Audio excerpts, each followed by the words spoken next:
Abike sat on the edge of her bed, her hands trembling as she stared at the pregnancy test in her grip. 2 bold red lines. Positive. Again. A sharp sigh escaped her lips as she bit down on her lower lip, her mind racing. How will Obi take this? She whispered to herself, pressing a hand against her belly. She already knew the answer, the same way he had taken it the last 10 times. He would look at her with those deep brown eyes, pretend to be surprised, then convince her, no, manipulate her, into getting rid of it. A tear slipped down her cheek. She hated this. She hated herself. But what could she do? She loved Obi. She had sacrificed too much to turn back now. The sound of the front door unlocking startled her. He was home. Abike quickly wiped her face and tucked the pregnancy test under her pillow. She got up and went to the small mirror hanging on the wall, patting her face to hide any trace of distress. Abike. Obi called from the sitting room, his voice carrying the usual exhaustion from the day's work. She stepped out of the bedroom, forcing a small smile. Welcome, my love. How was work? Obi dropped his bag on the couch and loosened his tie. Stressful as always. Have you eaten? She hesitated before shaking her head. Not yet. I was waiting for you. He gave a tired chuckle and walked up to her, cupping her chin in his hands. You worry too much, my queen. You should eat even if I'm not home yet. Abike felt her chest tighten. He always knew what to say, how to make her feel special, how to make her forget that she was merely a convenience to him. I need to tell you something, she said, her voice barely above a whisper. Obi raised a brow. What is it? Abike took a deep breath, her hands unconsciously gripping the hem of her dress. I'm pregnant. A long silence followed. Obi didn't blink. He didn't look surprised. Then, just like before, he let out a deep sigh, rubbing his forehead. Again. Abike swallowed hard. Yes, Obi. Again. He sat on the couch, shaking his head. Abike, you know we can't afford a child right now. We are still struggling to make ends meet. You know this. She clenched her fists, anger bubbling in her chest. Obi, this is the 11th time. He sighed again, pulling her onto his lap. Baby, listen to me. I love you. I want to have a family with you. But we need to be smart about this. Things are not stable yet. Just one more time. Please. When the time is right, I promise you, we'll keep it. One more time, she repeated in her mind. How many times have I heard that lie? Tears welled up in her eyes. But she nodded. Because she always did. Because she always believed him. But this time would be different. Because something inside her had snapped. And Obi would soon realize that no woman could endure such betrayal without consequences. Abike lay on the hospital bed, her body weak, her eyes staring blankly at the pale ceiling above her. The sterile scent of antiseptic filled her nose, but she hardly noticed. The nurse had said she needed a rest, that her body had been through too much, that she should eat and regain her strength. But what was the point? This was the 11th time. 11 times she had given up a piece of herself for Obi, trusting his empty promises. Yet, here she was alone. Her fingers traced the 4-line attached to her hand, her mind foggy from the painkillers. Obi hadn't even stayed the night. He had brought her to the hospital, paid the bills, and left after a quick kiss on her forehead, saying he had something urgent to handle. That was 3 days ago. Throughout the week, she had barely seen him. He never called to check on her. When she tried reaching him, his phone was always busy. Busy with what? She wondered bitterly. She had sacrificed everything for him, but now, when she needed him the most, he was nowhere to be found. By the time she was discharged, she had grown numb to the pain. She wasn't even angry anymore, just tired. Maybe she just needed to clear her mind, distract herself from the overwhelming emptiness that Obi's absence had left behind. So, that afternoon, she decided to do something simple, something normal. She went to a nearby salon to braid her hair. The salon was lively as usual, filled with the sound of women gossiping, the scent of hair cream and relaxers thick in the air. The steady tug of the braider's fingers was comforting, almost therapeutic. She sat quietly, listening to the cheerful chatter around her, trying to push away the heaviness in her chest. Then, a woman walked in, her face glowing with excitement. She held up a red and white wedding invitation card, waving it proudly for everyone to see. See fine invitation. My friend is getting married next week, the woman announced, her voice full of joy. The other ladies in the salon gathered around, admiring the elegant design of the card. Abike remained in her seat, uninterested, until she heard the woman read the names out loud. Chisholm and Obi, the perfect couple. Their wedding is going to be grand. Abike's heart stopped. Obi. Her hands felt numb as she slowly turned her head toward the invitation card, her vision blurring as she read the name for herself. Groom, Obi Chukwuebuka Okafor.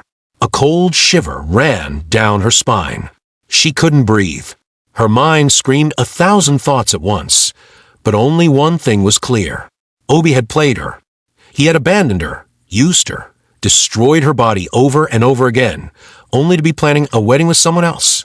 A sharp, bitter laugh escaped her lips before she could stop it. The women in the salon turned to her, surprised. One of them, the braider, asked, "What's funny, Abike?" She shook her head slowly, a chilling smile forming on her lips. "Nothing," she whispered. "Nothing at all," because Obi thought he had one. But he had no idea that this time he had crossed the wrong woman. Abike sat in the dark, staring at the door waiting. The small clock on the wall ticked away the hours, but Obi never came home. Not even a phone call. Her fingers dug into her thighs as rage burned in her chest. She had sacrificed everything for him, her body, her future, her love. And now, she was nothing to him, a ghost he didn't even acknowledge. The night stretched on, but her anger kept her awake. By morning, she had made up her mind. She was going to his office. By the time Abike arrived at OB's workplace, she was a storm waiting to explode. The receptionist looked up, startled, as Abike marched past her. "Excuse me, Ma. Do you have an appointment?" Abike didn't respond. She had been to this office countless times before, back when Obi used to parade her like a queen. Everyone knew who she was, or at least who she used to be. She stormed into his office without knocking. Obi was sitting behind his desk, dressed in a crisp white shirt, looking unbothered, sipping coffee. When he saw her, he leaned back in his chair, sighing like she was nothing more than a disturbance. Abike," he said casually. "What are you doing here?" Abike slammed her hands on his desk. "You're getting married." Her voice cracked with emotion. Obi smirked. "And so?" Her vision blurred with tears. "After everything? After all I did for you? Obi, I gave you everything." Instead of guilt, Obi threw his head back and laughed. A deep, mocking laugh that sent chills down her spine. He leaned forward, eyes gleaming with cruelty. "Look at you, Abike. Always crying. Always complaining. Do you think I will marry you? You." He scoffed. "You are old cargo. An empty carton. You are no longer fresh or beautiful. Do you think I waste my life with someone like you when I can have Chisholm?" Abike felt her entire body go cold. He stood up and walked around his desk, standing right in front of her. "You're useless to me now. You should pack your things before I get home. I don't want to see you in my house again." Abike couldn't move. She had imagined so many scenarios of how this conversation would go. Maybe he would deny it. Maybe he would beg for her forgiveness. Maybe, just maybe, he would look at her with even a hint of remorse. But he didn't. He didn't care. To him, she was nothing. Tears rolled down her cheeks as she turned around and walked out of the office, her legs shaking. But as she stepped onto the street, her mind was eerily clear. She was done crying. She was done begging. She had only one thing left inside her: revenge. That evening, Abike rented a small one-room apartment. She sat on the thin mattress on the floor, staring at the ceiling. She had nothing left to lose, and that made her the most dangerous kind of woman. Abike sat in the dimly lit room of her rented apartment, her eyes dark with determination. She had cried enough. She had begged enough. But love had made her blind no more. If I can't have him, no one will. She whispered the words like a prayer, her voice laced with deadly resolve. There would be no wedding. The journey to the renowned ritualist took her deep into the outskirts of town, where the roads became narrow and the trees whispered secrets only the desperate could hear. The small hut was hidden in the shadows, filled with the scent of burning incense and something darker, something sinister. The old man sitting on a low stool lifted his head when she entered, his white eyes piercing into her soul. "You seek power," he said, his voice hoarse but knowing. Abike knelt before him, her hands trembling. "I need money. I need power." The Baba chuckled, shaking his head. "Money and power do not come free, my child. There is always a sacrifice." She did not hesitate. "I will sacrifice Obi." The old man studied her for a moment, then nodded. "Very well. His life shall be the offering." He lifted a small calabash and muttered incantations. "By the fire of the gods, he shall be claimed. On the day of his joy, he shall know suffering. His celebration shall turn to mourning." Abike felt a shiver run through her spine, but she did not flinch. She had just sealed Obi's fate. She followed every detail of the wedding like a shadow. She knew the church where they would wed. She knew the colors of the day, red and white. She knew the reception would be held in a grand, beautifully decorated tent in the open field. She even knew that Chisholm had chosen a stunning lace gown, one that would glow under the lights. None of it would matter, because soon, all that beauty would burn. The church wedding went smoothly. The guests cheered. The choir sang. Obi and Chisholm exchanged vows, sealing their union with a kiss. But Abike wasn't worried. Her gift was waiting. The reception was grand.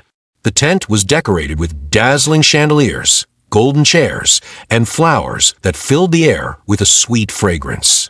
Music blasted from the speakers, and people danced joyfully. Abike stood at a distance, watching, unseen. Then it happened. A sudden spark. A tiny flame at the corner of the massive tent. It spread unnaturally fast, licking up the fabrics, climbing the walls like a demon unleashed. Screams filled the air as the fire roared, consuming everything in its path. The chandeliers crashed. The beautiful drapes turned to ashes. People ran in panic, but the flames moved faster, devouring, destroying. The wedding had become a funeral. And in the middle of it all, Obi and Chisholm were trapped, their bodies engulfed in the raging inferno. By the time the fire died, nothing was left of them but burnt, unrecognizable corpses. Abike smiled. Then, without a word, she turned and walked away, leaving the town behind. It was time